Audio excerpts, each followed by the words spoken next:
Meet Bryan Stoops, comedian, educator, podcaster, martial artist, and former professional magician who launched his comedy career during the middle of the global pandemic. After spending years away from the stage, in the classroom, and on the mat, Bryan returned to the stage as a comedian and launched a podcast to shine a light on his other fellow comedians. Welcome to Scratch, Claw, Push, a podcast about artists clawing out a place for themselves in the world. I'm Billy Jo Cones. And I'm Brandon Duke. Let's go.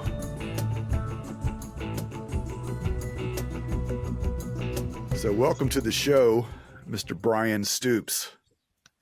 Hi, Brandon. Hi, Billy. So Hello. at the top of the show, we have a thing we call the 60-second intro. Think of it like blackjack. You're trying to get up to, but not over. Though I will say that there is we call the pro set of people who can do it in like 30 seconds. Not to pressure you, but like I said, you've got 60 seconds. You know what, though? I like when people use the whole minute. I like it when they're just like, where they don't censor themselves, but they just kind of right up to. It's amazing. Yeah, like I said, you've got that 60. Use it. Yeah. And then after that, we're going to deep dive. So Billy is ready to run the clock. I am. Are you ready? Tell me when. Go. All right. So I grew up, I was a magician in Southern California. I did magic from the age of 7 until I was 24. I was a young magician member of the Magic Castle, performed on NBC, went to Japan when I was 19. I did 300 hotel shows. And when I turned 24, I kind of dropped it, focused on other areas in my life. About 4 years ago, started doing stand-up comedy. I'm a father of two, 16-year-old boy, 14-year-old daughter. My son is on the autism spectrum. I've been married for 17 years now. Marriage is good.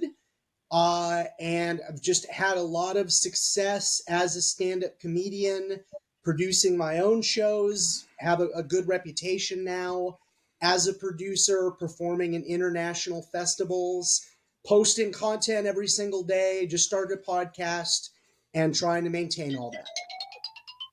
Yeah, there we go. Right on it. And, okay, so Brandon also mentioned you're a martial artist. Correct. So how long have you been doing it's an online group. I have about 45 members, most from North America, a couple in Australia, a couple in Europe, and I teach once a week and upload all that content. It's about 2 hours worth of class a week. Teach? So a blend of different martial arts, primarily Jeet Kune Do, Bruce Lee's martial art, and Filipino martial arts, the weapon system. Brandon and I know each other from training with Sifu Francis Fong, who teaches Wing Chun. It's a Kung Fu system, Bruce Lee's original style. And that's where we met a long time. But it's a blend of a bunch of different systems. And in that online martial arts learning community, my membership is currently helping me sculpt a blended curriculum based on the philosophy of Joseph Campbell and the theory of the hero's journey. Wow. Yeah. So have you ever thought about combining the magic, the martial arts, and the comedy? I'm just curious. So when I was a magician, magicians have something called theme acts. And so, how does there was a guy very famous, like, what does a magician do when he gets home at the end of the day and he's like taking his clothes off? He doesn't go all the way, but that's a theme act. I had a martial arts themed magic act for a couple of years there when I was in my late teens. Comedy, it's more about sharing my life now. Like, I find I'm always looking for opportunities as a comedian to talk about my kids and my wife and our lives in an authentic way. That seems to be the material that scores with most people. So martial arts is probably one of those things. Maybe it'll eventually work its way into the material. Yeah. So if any of you are thinking about, making a run on the stage, like that guy did with Dave Chappelle, don't do that. It's not going to end well for you. Mm-mm. So how did you end up? So you said you were a child magician, right? And was that your choosing? Were your parents like, "Hey, we're gonna make"? You know what I No, mean? it's a very stereotypical magician story. So it's like I said, I grew up in Southern California. My kids took my folks took me to Disneyland when I was a kid. When I was about 7, we stopped by the magic shop. There's a very famous magic shop there. Some celebrities worked there over the years. I got a magic set. Um, did Played with things for a few months. My folks took me to see David Copperfield at the Pantages in Hollywood, California, and it stuck. I was hooked. There was a local magic shop a few cities away. They started kind of taking me out there on weekends. I performed my first show when I was 7 at this youth science center that my folks ran. There was a guy there who ran a Cub Scout group, and he said, "Hey, I really enjoyed that. Come perform for us." And I think I made $20, and that was probably in 1985 dollars. That was for a 7-year-old. That was amazing, and that led to another show, and that led to another show. And this is obviously all pre-internet. We used to do tear-off strips at shopping malls and things like that, and grocery stores. And I started getting calls on a regular basis. It took me a couple of calls to realize, oh, I need a script. So I had a script posted to the wall. My phone game wasn't very strong back then, and it kind of snowballed. And then I was 11 years old when I auditioned successfully for the Young Magicians program at the Magic Castle. And then that led to all kinds of different opportunities. My bachelor's degree is in theater from UCLA. I mean, that's kind of the path that I was on. I moved to Vegas for a year after getting my bachelor's. That was about a month and change before 9/11. And Mm. so that decimated the tourism industry. I had a very strange year in Vegas. I worked my apartment. Sorry, everybody, with prices, but my apartment was $500 a month. I would do a couple of shows. I had a theatrical agent. I did a few commercials and things out there. I made money. It was just a very strange year because the world was recovering from 9/11. I moved back home, and just I had a friend who was a teacher. I had always taught I had taught theater, children's stage combat, children's improv. I sub solid for a year, and then I ended up going into education. That's also when I started kind of studying the martial arts through which, I met Brandon. And so the last 20, 21 years and it's during that time I started dating my wife.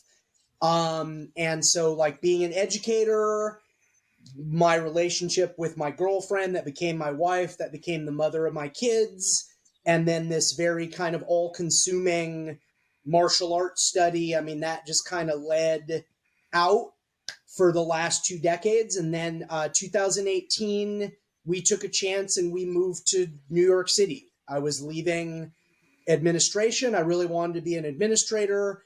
I have a master's and a doctorate in education. 3 years, I thought I'm going to be an AP, I'm going to be a principal, I'm going to be a director, I'm going to be a superintendent. I got as far as AP, and 3 years into being an AP to realize, I don't want to do this. This is horrible. And we had just sold a townhouse in 2017 that we had been in for a long time. I had the opportunity, a work opportunity for us to move out here. Our mindset was, if we like it, we'll stay. If we don't, we'll always have that year that we lived in New York, and it'll be super cool. And 5 years later, we're still here. I started doing stand-up during the pandemic because I was writing some stand-up. I was traveling for martial arts. And so I was at the airport a lot of the time writing stand-up because I've always loved stand-up and watched comedians. I was watching a lot of comedians on Netflix. And I'm in New York now. Not that there isn't a great scene in LA, because there certainly is. But I'm like, the stage is kind of calling me again. My wife works for a theater company. My daughter's in the performing arts. My son plays piano, and there's other things like that. So it's like I miss the stage. I want to start performing again. And so spent a year, really productive year. I mean, as much as possible, like everybody else, trying not to go crazy. I did a ton of stand up, of Zoom open mics and shows, like a ton.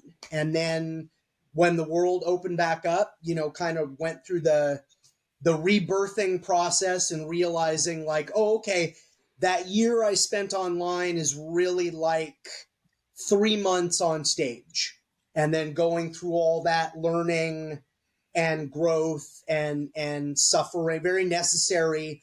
I believe every comedian has so many, horrible sets in their destiny. That's just part of their growth. And I mean, anybody can bomb at any time. And so just kind of going through that. And then we're coming up on 4 years later.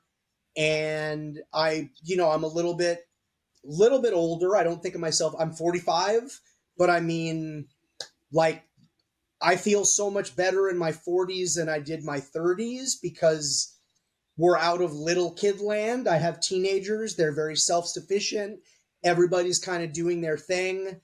We have a really nice balance as a family, and I've been kind of gung-ho, almost to the point, Brandon, that probably a lot of, like Simo Tracy was like, I want to congratulate Bryan on becoming a professional comedian. No, no, like that's not happened yet. This is very much a part-time, semi-professional obsession.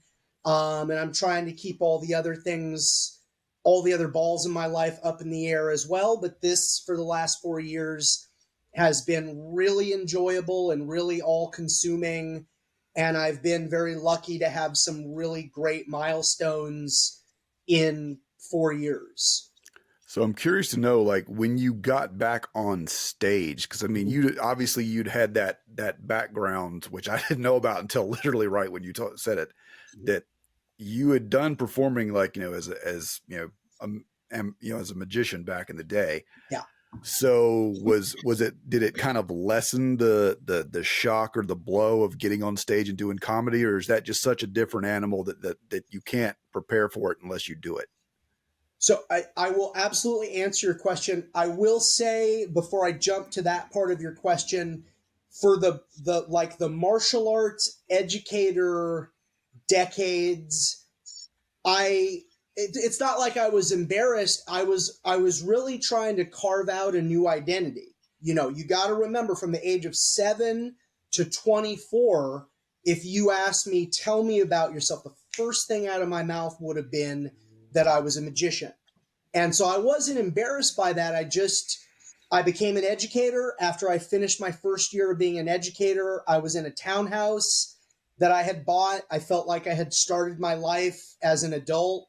Martial arts were something that it was like hit or miss in my adolescence. And so I really dove in. I felt like finding the Inosanto lineage, like I had found the martial artist that I'd been looking for my entire life. So that became kind of all consuming. And I just wanted to, like, who am I outside of performing? And that's why a lot of my educator friends and a lot of my martial artist friends, they have no idea about my performing arts background, because I just didn't bring it up. Again, not embarrassed about it, just trying to carve out a new identity. So your question, which is a really good one, yes, absolutely an incredible asset to getting back up on stage and being comfortable on stage, but also a very different animal to magic and acting. Because magic, especially, one of my areas of specialty was always stage. We call it, manipulation or sleight of hand. So being on stage, not necessarily close up, but magic that would play well for maybe a smaller theater, like a couple hundred people, like Lance Burton, people like that with his Dove Act, a really good example of that. And when you're doing that, you're usually doing that to music. So like Billy, you asked me about like, have you ever done a martial arts act? That martial arts act was entirely silent, as far as no talk, is all set to different music.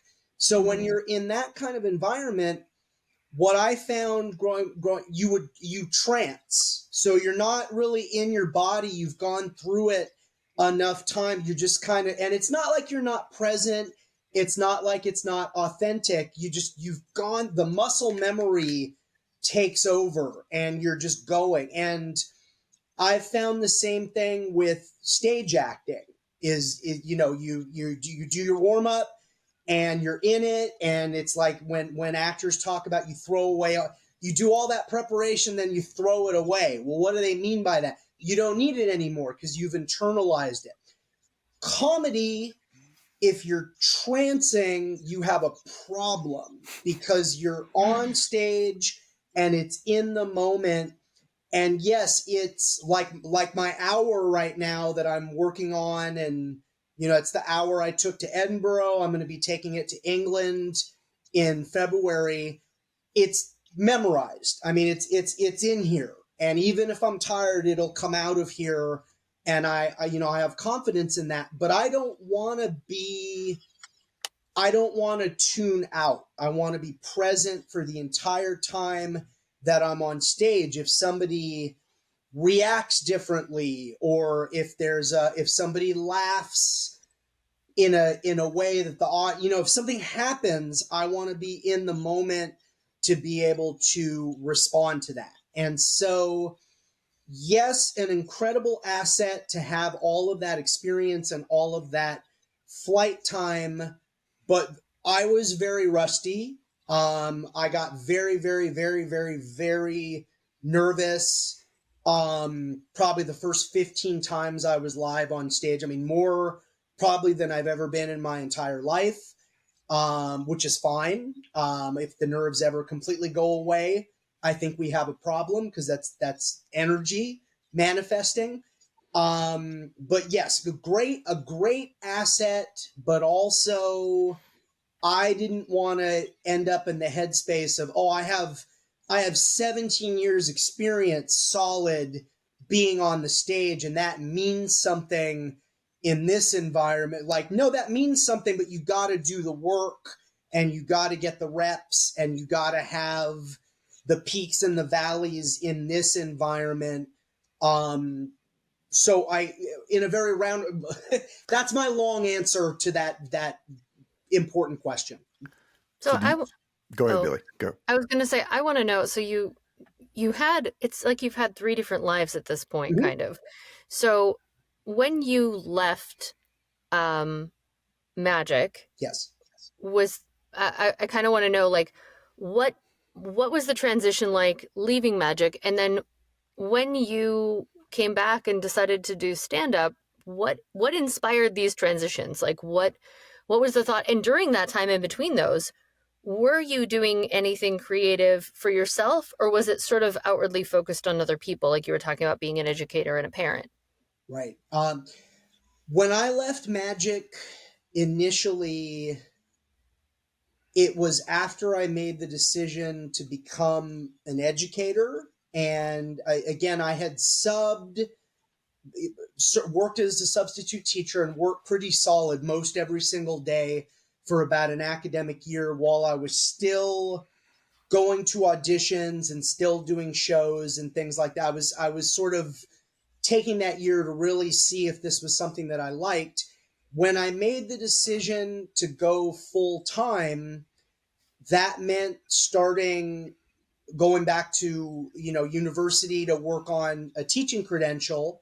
And I remember I started that in July, would have been July 2003.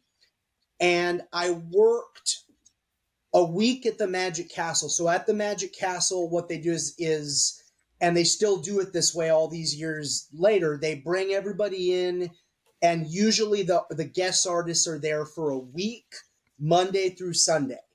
if there's some strangeness in their schedule, they might be there for some shorter time frame. But usually, most of the artists at the castle, they work a solid week. So I did one kind of final week at the castle, and again, this is still only a couple years after 9/11. What struck me is all the magicians were so that I don't have a better word, and this is going to sound like I'm being judgy, and I'm not.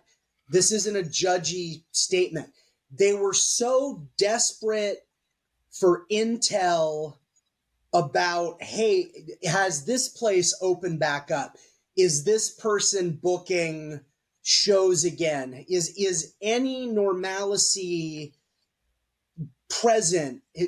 And I just remember I was in the headspace like, look, I'm doing this week and then I'm going back to, I'm working on my teaching credential. I already made up my mind. And part of that was that year in Vegas, like I say, was just so strange, and it felt very unfulfilling calling I had a variety agent, calling my agent every day. Hey, is there anything? Is there anything? Did those people who said they were going to open, did they actually open back up? It just, and I know that's part of it. It in that moment, in that time and space, it was just really sad and really negative, and we had all just experienced the collective trauma of 9/11, no matter where you're from, when it comes to our country. And I just felt like I just wanted to be kind of clean of that. And so not in seriously, not in any kind of a way of like, oh, I'm beyond this or I'm better than this. Just I don't want to be rude. Look, I don't know. I haven't talked to that booker. I haven't talked to this person. I'm in a couple weeks I'm going to go focus on this thing. And that was sort of my headspace, and my headspace, Billy, was also, like I mentioned, the idea of being a magician had occupied my identity, the whole of my identity, for so much of my life. At that point, it was really exciting. Well, what would it look like if I was focused on being an educator? And that's really where my head was. And this woman that we had gone on a couple of dates, and it had ended badly, and then we had been frenemies, which everybody knew in our friend group, and we had developed an actual platonic friendship, and started just spending time together with no kind of romantic agenda. And then she came and saw me perform at that week at the Magic Castle. And then very shortly after that, we started dating. And then a couple years after that, we got married, and then children. And so that was kind of that. It really was, oh man, this is going to sound cliched.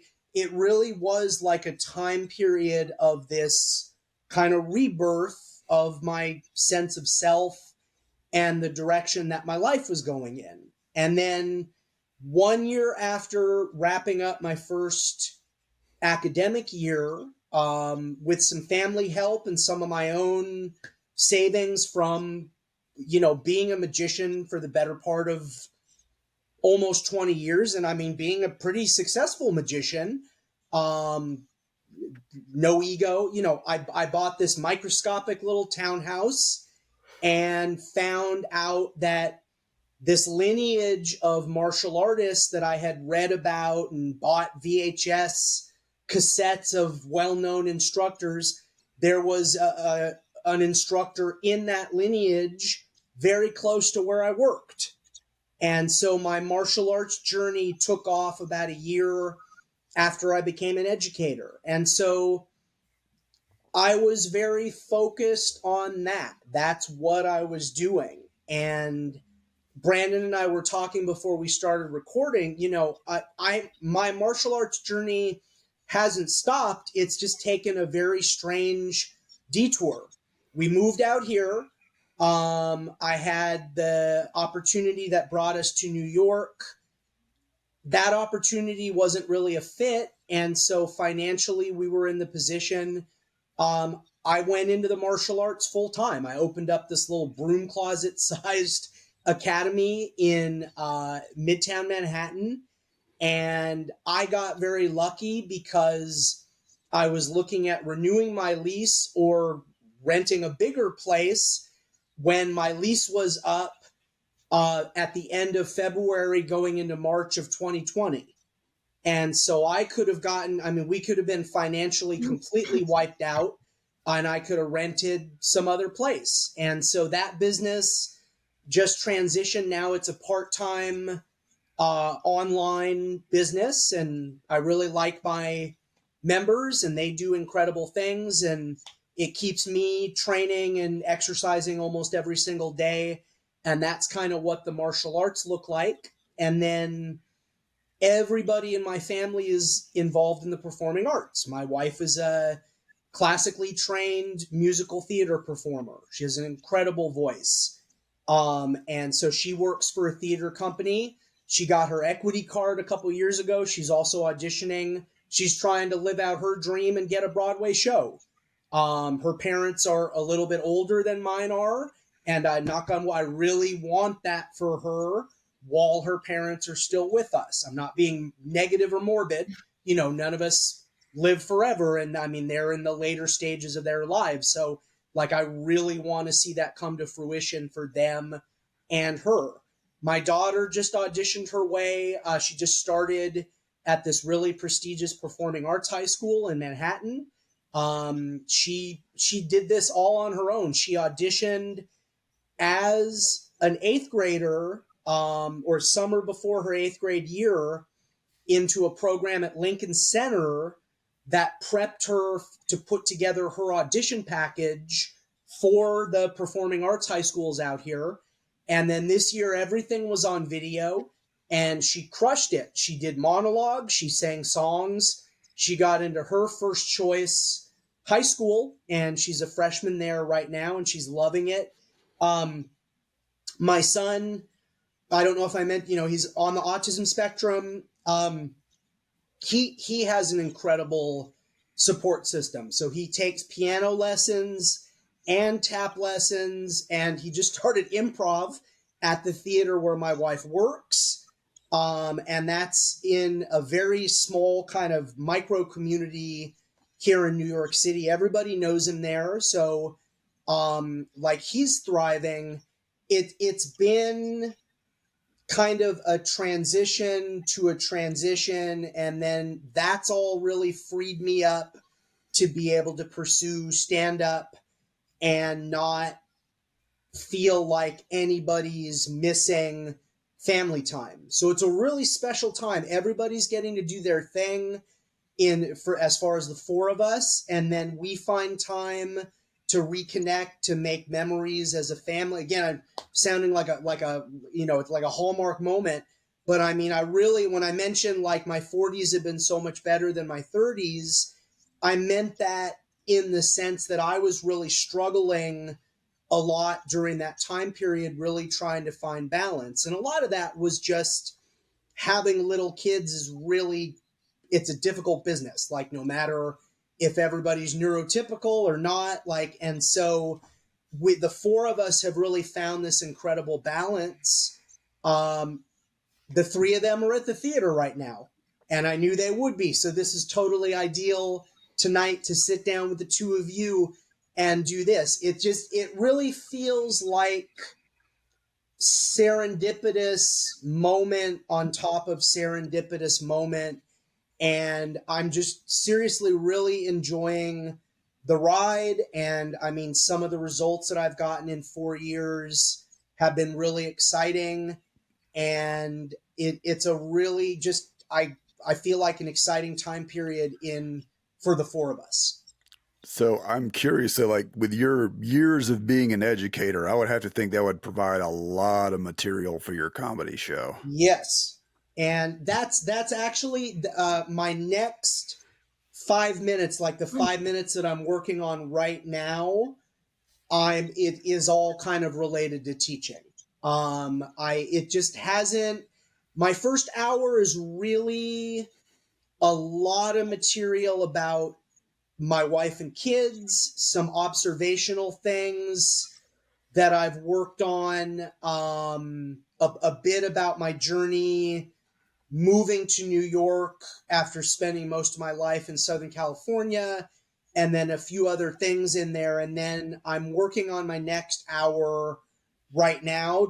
And this is a really fun time period because that first hour is in pretty good shape. I'm taking it various places and getting good results with it. And so, yeah, in the second hour, I think I'd really like to lean in a little bit more to material about being an educator. It is a real tightrope.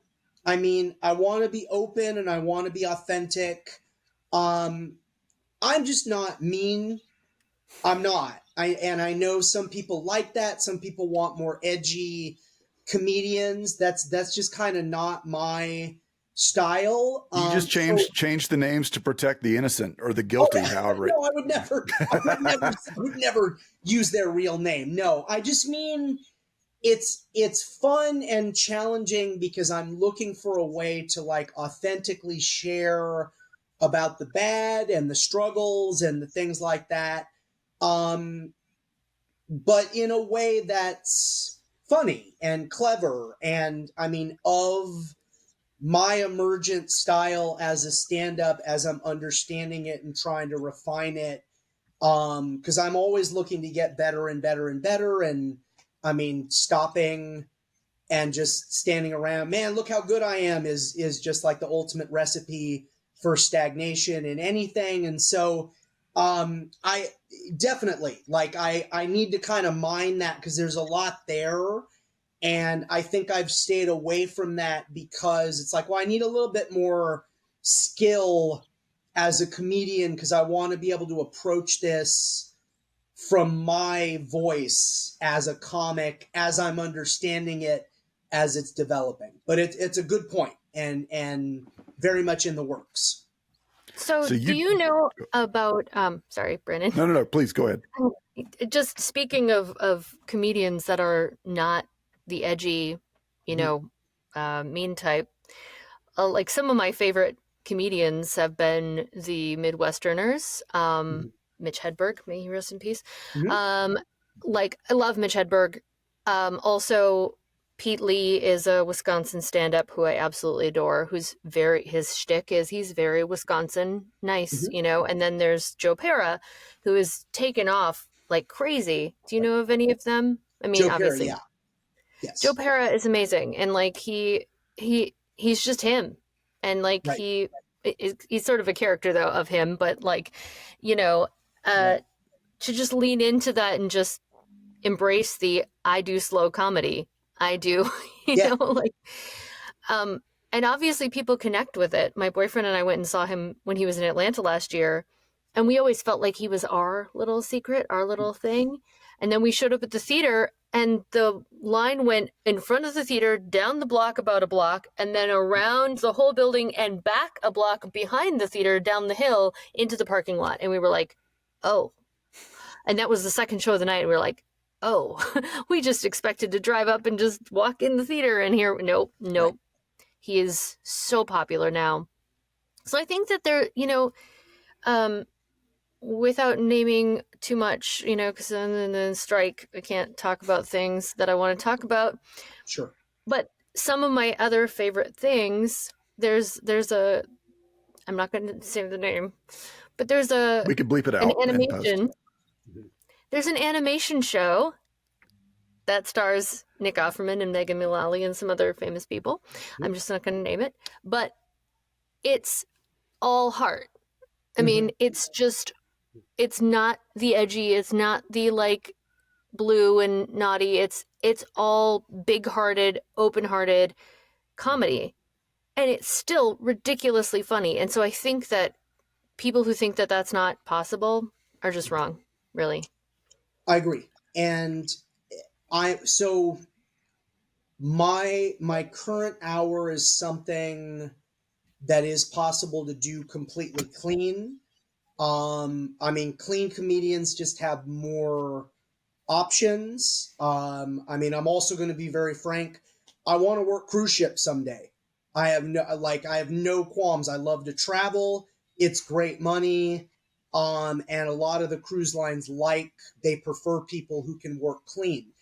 Mm. Um, I'm always up for challenging myself. You know, I certainly curse in my private life. It's a little bit different for me because I spend so many hours a day purposefully turning that off in front of students. But I've noticed that within myself that cursing on stage feels strange.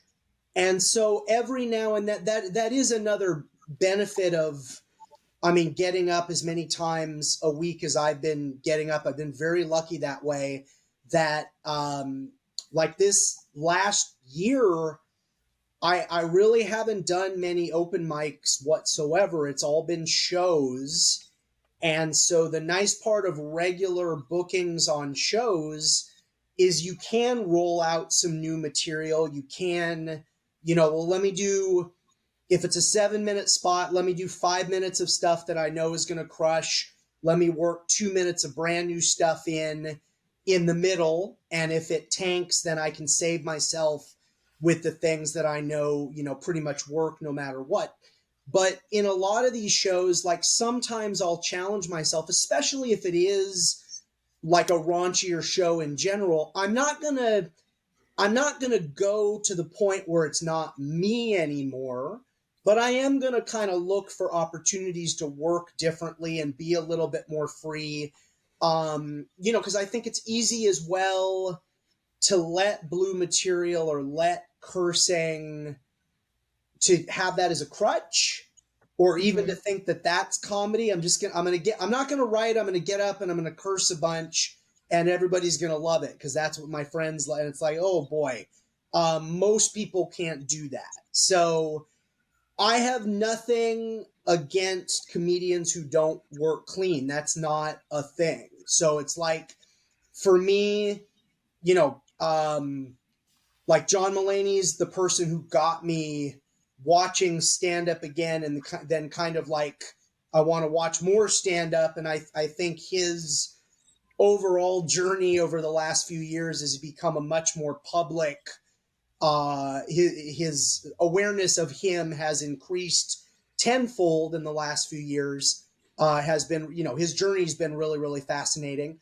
Patton Oswalt is somebody that and he's fascinating because he started off very, very, very, very dark. And then his first wife passed away. And like he had to power through by virtue of his daughter. And then he met this other incredible woman. And if you look at his material today, you wouldn't recognize him because he's just the happiest guy. And so I mean that journey is super fascinating. Billy, you reminded me of Taylor Tomlinson. So I saw Taylor Tomlinson's first special. She's younger. She's in her 20s. She's blowing up. Her first Netflix special came out during the pandemic. And so we were all looking for content. We were all looking so a lot of people saw her. My wife and I, we bought tickets for her at the Beacon in Manhattan, and it was this. I was expecting it to be the secret, and like we got there, line around the block, like around the block. And again, I know I'm like just starting at like the level of her writing between her first special and her second special, absolutely incredible, and she was already amazing with her first special. But I'm aware of the need for it all. There is a time and place for everything. And that's also something, quite honestly, with club sets in New York sometimes that I'm kind of dealing with. Although in the last 6 months, it's gotten a lot better where sometimes I get up in my headspace? Are they going to like me if I work clean? This has been a pretty raunchy show, so far. And I mean, lately, what I've just kind of figured out is I'm not interested in that. I know the material is good. I know my delivery is good. I know I've put energy into it. Let me go see, kind of like what I was talking about earlier. Let me go up there. Let me be real present.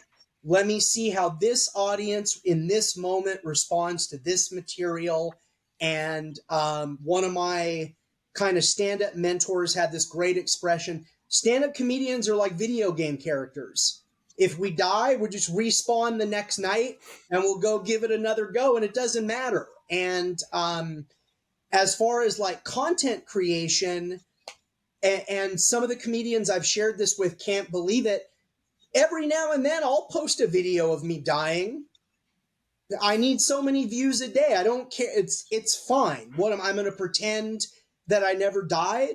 I have a really good comedian friend in LA. He's been doing it forever. And he reminded me once, I once saw Robin Williams on stage, like, die the most horrible death you've ever seen. And this is after he was Robin Williams and everybody loved him. This was not like pre-fame Robin Williams. So it can happen to anybody, and it's part of the journey. And I don't, like I say, I'm in the constant process of trying to figure out how to write for myself. Is this me? Is this a bit that fits my understanding of who I am and what I'm trying to do as a comedian in this time and space? Or am I pushing for something external that's not authentic to what I'm trying to do right now? That seems like it would be the ongoing quest of anybody in any artistic format, though. Is like there's the artists you admire who you wish you could be, right? But like, I can't be, those people. I can't write. Like, my favorite book my books of all time are like, I love Neil Gaiman and like, so American Gods and Great Gatsby, and I'm like, I can't write like them. I'm never going to be able to write like them. I am not them. And as a singer, I'm not, the people I love. So it's like you imitate until you can find your own voice, because you try things on and go, oh, that didn't feel right at all. Right. And like Joe Pera, for instance, he does go blue occasionally, where he'll just like throw in like a little bitches and hoes reference, and you're like, and it's that much more shocking because it's him, but it's that much more funny because because then he'll acknowledge that it's not really him, that he's just like trying to be whatever. Right. But in regards to what you were saying before, I once worked at this fancy restaurant, and Robin Williams was actually in eating with a group of people. I don't know who any of the rest of them were, but Robin Williams was there. And I was just pouring water for everybody and like eavesdropping, because I wasn't the server, I was the wait assist. So I was just like, I'm not allowed to talk to anybody, I'm just going to do this. And I overheard the conversation, and some movie had just come out. I think this was like 2008-ish. Okay. Yeah, that sounds about right. 2008-ish. Some movie had just come out where Seth Rogen had played someone who did stand-up. Mm-hmm. And I'm not going to name We're not going to mention, but yeah. Nope, not naming movies. But like he played someone who had to do stand-up, and so he had been going to clubs to do stand-up to prepare for this role. Yeah. And Robin Williams was talking about having seen Seth Rogen do stand-up, and some guy's like, oh, so how was it? And Robin Williams is like, It's just very weird to like witness these conversations in any way, shape, or form and be like, I was there for a conversation about this. And I'll jump in on Seth Rogen's episode of Comedians in Cars Getting Coffee with Jerry Seinfeld, which I love that show. I wish that show were still going. As far as just, I know it's edited, but just the insight from different comedians. Seth Rogen mentions he moved from Canada to LA to be a stand-up, and he wanted to be a stand-up, or he thought he wanted to be a stand-up. Kind of his quote, I'm muddling it up a little bit, but only a little bit. he said, like, I wanted to be a stand-up until I met people who really wanted to be a stand-up. And then he just realized that wasn't his niche. And I mean, there were a couple clips of him and he was getting a couple laughs, and he realized, whoa, this is really, really, really, really hard. The attrition rate is really, really, really high. I mean, and of course that's true of acting and I mean all the creative endeavors that you're naming. But it is such an interesting, uh, again, Seinfeld calls it like a brutality to the sharpening of your instrument and you coming into what I think you're talking about, Billy, which is really your individualized, authentic voice, where maybe you're okay. I like the world building that Neil Gaiman does, and I like what F. Scott Fitzgerald does with characterization in Gatsby over time. But that's as much as I can try to borrow from the people that influence me. And so I Right. think like you develop that authentic voice, and then maybe over time you realize what attributes or qualities your idols have, and then it's a little bit in a way it's like your parents or any of the other adults in your life as you're growing up, and you kind of figure out like, oh, I want this, I don't want that, I'm going to be the opposite of this, here's the lesson from this. But I mean, I think you're entirely correct. Like as a magician, a lot of people know David Copperfield. I saw Lance Burton for the first time on TV when I was 11. And that, not to like blow things out of proportion, that changed my life.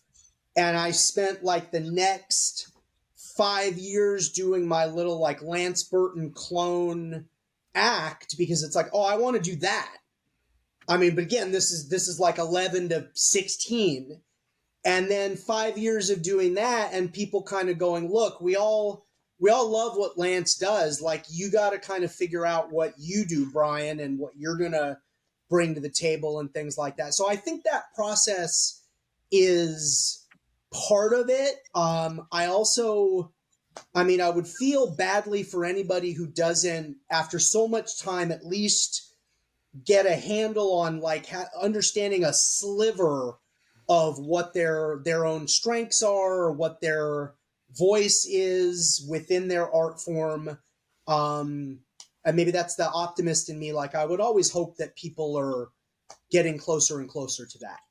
I'm curious to know, as as you're in it now, like a few years, do you start to develop a feel for, like whether a joke is going to land or not, even before you've told it? Like as you're sitting there writing it, like now that you've done it, if you like, you kind of start to feel like, okay, this is much more likely to work than say like this other joke, because now you've gotten there, you've kind of, now that you've faced the crowd, you've died a few times and been spawned back to life. Do you start to develop that instinct of saying, okay, I think when you kind of know where you've got something beforehand?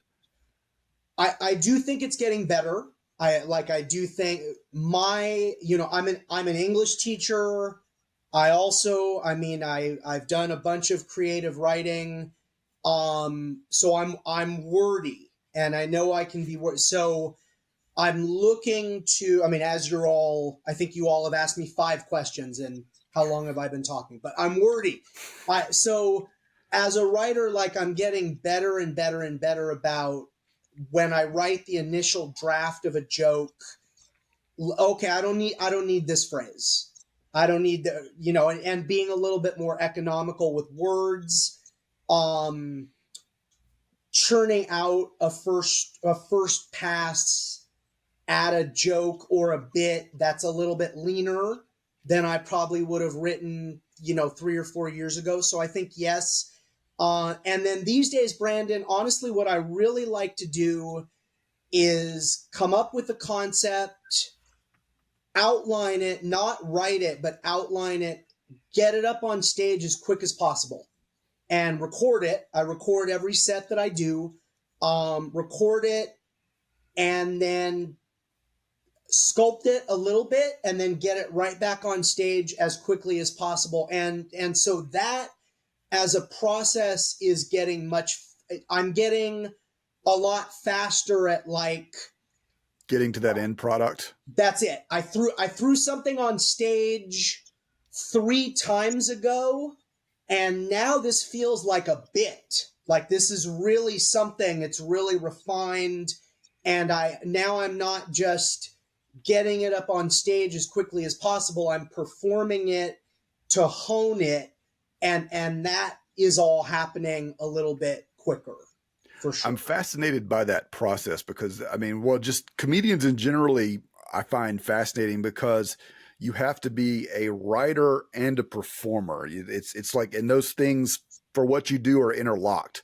Mm-hmm. So I'm trying to figure out how to phrase this.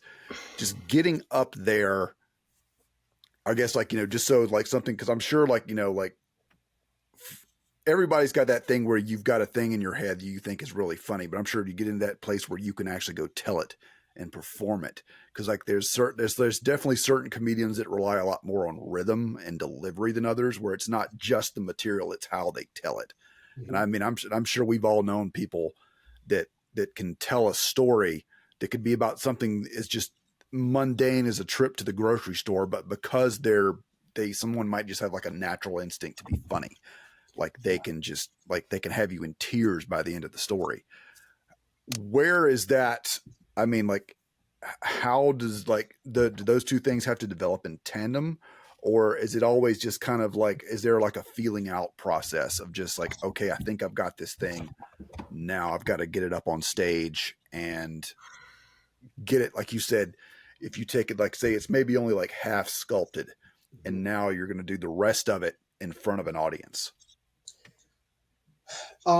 So I think and I believe my process that those things for the most part are happening in tandem. And I'm fascinated by, at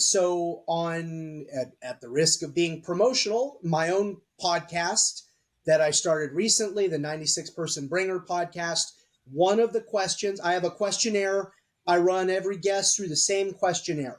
Not because I think it's the world's greatest questionnaire, but I like the questions and I think they're interesting. And I'm interested to hear what the comedians say. And one of the questions is, how do you write and develop and sculpt material?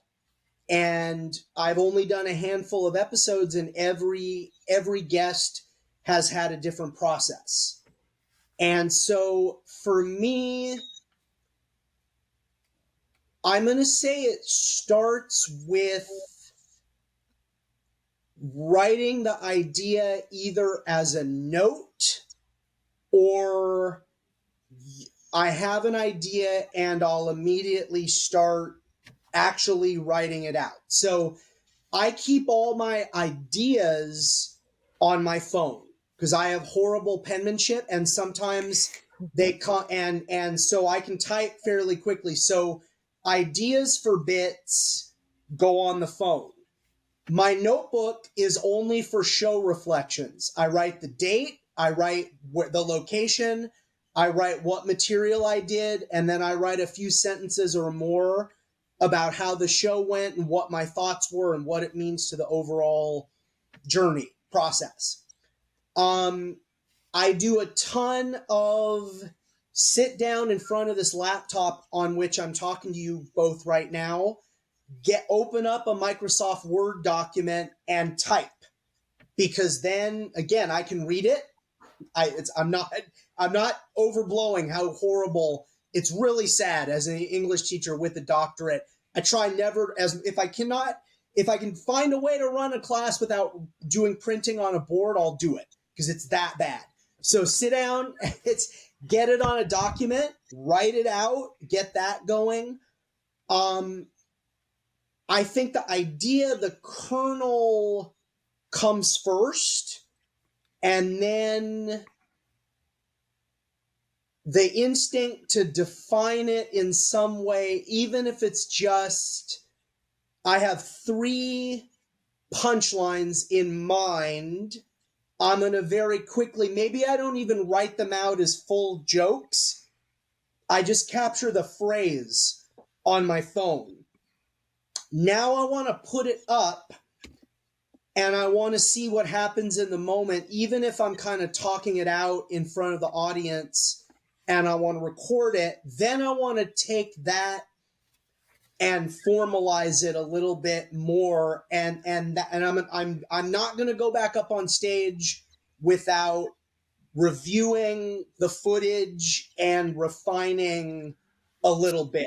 So is it a thing of like you're coming up with a punchline, or it's I think of more of it like you're coming up with a destination being the punchline, and now you're just going to figure out what route to take to get it there as funny as possible. Sometimes it's a punchline. Sometimes it's a premise, like a premise for a bit. I don't know how much material, 90 seconds, 2 minutes, 3 minutes. I don't know, sometimes it's a phrase. I don't know what I want to do with this phrase, but I got to take this phrase down because I want to do something with it. I had one of my opener, just the phrase, like Morrissey and nursery rhymes. I didn't have anything else. I don't know why that occurred to me. I've actually watched one of your bits on Morrissey and nursery rhymes. Yeah, and so like I have no idea how, but that was the phrase, and immediately I'm like, what was that, brain? And I got to put it down. I got to capture it. That joke, which it's one of my best openers because it's not a lot of comedians do a Morrissey impression, came to me because of a phrase. I'll give you an example. I'm working on a bit right now where one version of the present me goes back to my senior year of high school to change my senior quote. But then when I get back to the present, I realize what I changed it to was unclear. So I've got to go back, and the version of me that goes back the second time has to kill the first version of me that went back, or the space-time continuum will collapse in on itself, depending on which version of time travel you believe in. And then the senior year of high school version of me walks in on those two versions. So, yes, Billy, your reaction is perfect. Yeah, like, what? But it's something, it's not quite there, but I've done it live maybe 4 times, and it's gotten better and better and better every single time I've done it, and I'm pretty sure I want to close my second hour with it. But it's a work in progress. It's not ready. But if it doesn't work as a bit, I think you've got a really good sci-fi comedy movie brewing there. Right. We do that as well, So like it's multifaceted, Brandon. Like it depends. Sometimes it's just a joke. I'm not trying to be mean. We sold our cars when we moved. So I take public transit everywhere. I take the subway to and from work. As you do in New York. That's it. A couple weeks ago, there was a bench open. It was a Thursday. I was really, really tired. There was a seat open. The doors open. Usually when there's a seat open, it's because there's a problem. There was a lady talking to herself and screaming. I was so tired, I just sat down next to her. I'm like, well, this is a Thursday in New York. I want to sit. I don't care. Within 30 seconds, I pulled my phone out and I hit record. I'm like, I'm not trying to be mean. Like, what this woman is saying might be something. So I just sat there, and for about 5 minutes, I just recorded every single thing that she said because it might turn into something. And there's that thing again, Billy. I think she was displaced. I'm not going to write a bit bashing some poor homeless lady, but in the moment, the things she was saying, it's like I think at the next stop they will come and put me in stand-up comedian jail if I don't take note of some of this. And so it's things like that. Sometimes it's this kind of never-ending obsession of, oh, that was really interesting, or I had this thought, or they said this, or here's this moment, and that made me kind of furrow my brows. And so let me take note of that because that might be a thing. I mean, nowadays, all you got to do is go buy that person like a cheap earpiece, and people would just think she was just talking on the phone. Right. I mean, like how many times, like I can't tell you how many times I've been out in public and you see someone just randomly start talking and you're like, wait, what? Yeah. What do you want? And you're like, oh no, they're, and you see the earpiece and go, I'm thinking like you could save any homeless person struggling with mental health. Just get them one of those and then people won't look at them funny. They'll just think, wow, they're having like a really intense conversation. On that Thursday, this poor lady was most definitely not on the phone, but oh yes, well, you know, yeah, I've heard some weird conversations on the phone out in public. So I mean, it's There was, I remember there was one time in San Francisco, this lady came walking by this shop where I think people were like, do we need to call the cops and get them to come look at this lady? Because she's having a really bad day. Yeah. But I mean, so yeah, you just launched the podcast, the 96 Person Bringer podcast. Would you care to explain this name? Because I found it fascinating when I asked you about it, you know, off air. Yes. So a bringer show is something that all comedians despise, where your set is based on your ability to bring a certain number of guests to the show. Now, enterprising people in the stand-up industry will tell you that all shows are bringers. Yes, that's true. You do want to build a following and an audience and have people to come out and see your show. But in the context that we're talking about, usually we're talking about anywhere from 1 to 10, and 8 to 10 is usually we're talking like for a really big, prestigious room. And so, you know, you go to all your friends and family. Oh, I'm doing this show. I have the opportunity to do a spot.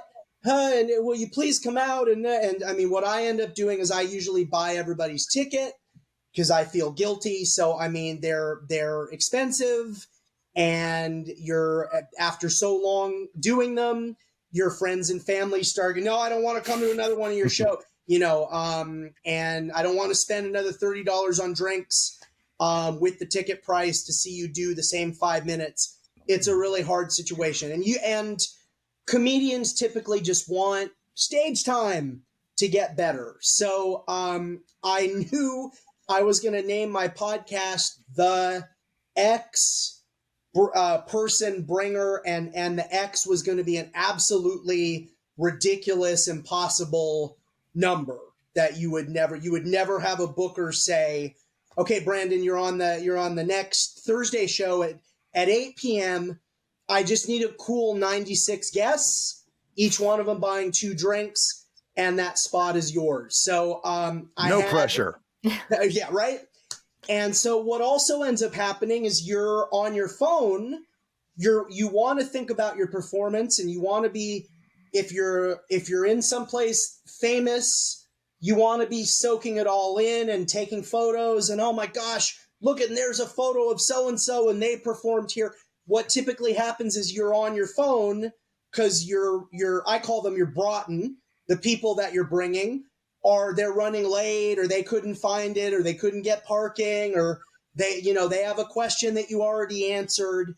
And so, bringers are kind of like part of everybody's development, but at some point you want to move past that. So I had 2 numbers in mind. I had the 19 and then the 2-digit number that I was born in the 20th century.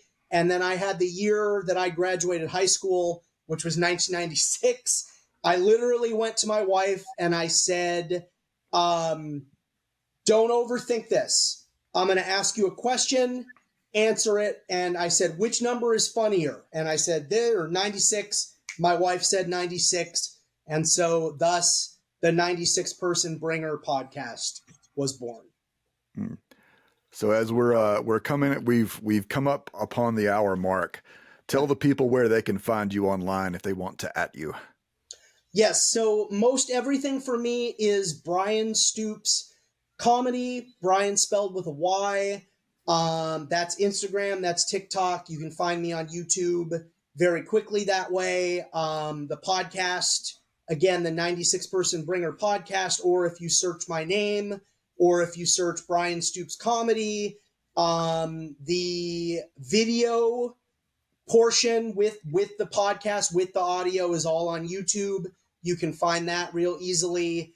Bryan Stoops Comedy. And the podcast is also on Spotify and Apple Podcasts and everywhere that podcast can be found. But pretty much Bryan Stoops Comedy into your search engine. Again, Bryan spelled with a Y. And you can pretty much follow everything that I'm doing. BryanStoopsComedy.com.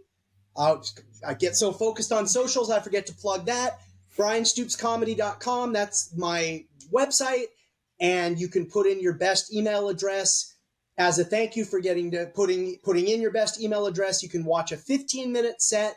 Then you will have joined my mailing list. I really don't spam people, and I don't message all that often. Just every now and then when I hit a milestone, or if an episode comes out, or if I'm doing a show, or if I'm doing a festival. And that's a great way to keep up with what I'm doing as well. Awesome, man. Yeah. Well, thanks for coming out, and we'll be keeping an eye on you out there. Thank you. This was a really great conversation. I hope I didn't talk too much. You got me talking about something that I'm passionate about. But Brandon, Billy, thank you so much.